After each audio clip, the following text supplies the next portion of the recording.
here I am at the back of Mapledurham Pavilions with the playing fields all around us, and there's been a neglect of this pavilion over a long period of time, and Conservatives in this area have been trying to get some investment into this pavilion. And I'm here actually today with Councillor Pugh, who's been working very, very hard indeed to try and get progress forward in the council.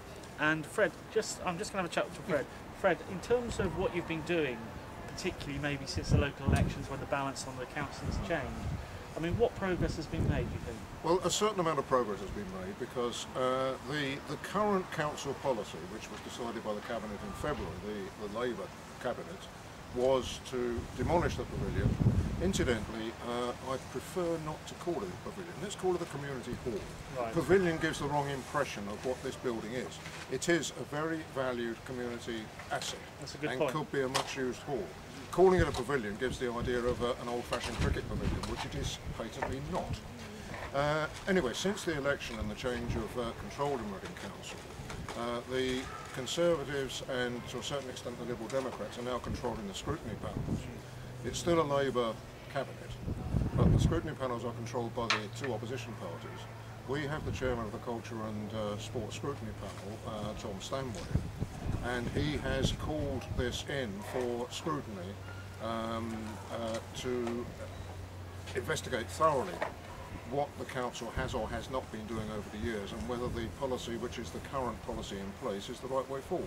So will it look at some of the concerns that my constituents have been bringing to me, like for example they're worried about the way the accounts are being handled, they're worried about the overall investment and the way it's being left to become dilapidated inside, and for groups like the mother and toddler group that use it. Will it look at all those sorts of issues? Oh yes, it will. It will be looking at the current uses, the potential uses, because so many of the regular users have now fled the pavilion and found alternative accommodation, which is now at a premium in North Caversham. We need more community facilities in North Caversham because we lack them.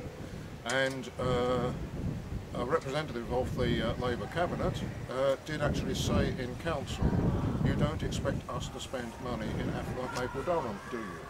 Which is why the pavilion is how it is now. 18 years of Labour misrule.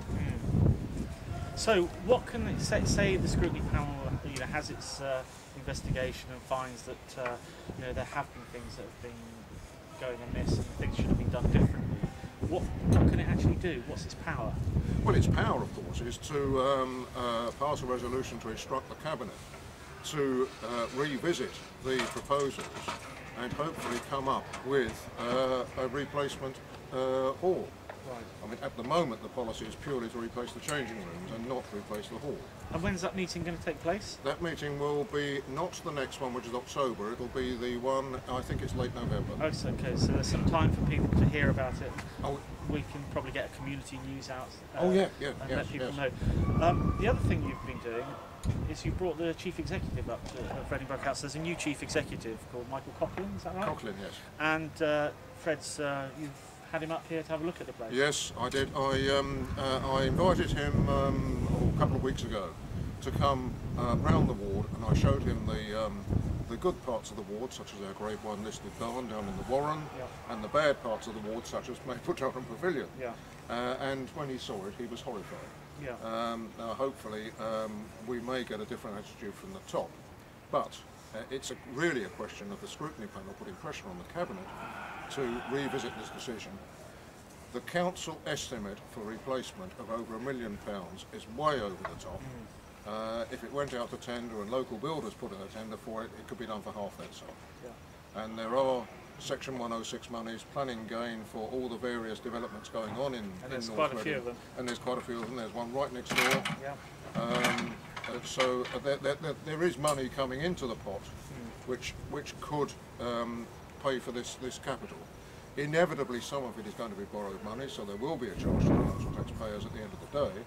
But a lot of council tax is paid in Mapledurham Ward. Probably it's the highest average council tax ward in the whole country, in the whole town. I mean, it's not the biggest council tax base, but it's probably the highest average amount paid. Okay, well, Fred, thanks for that update.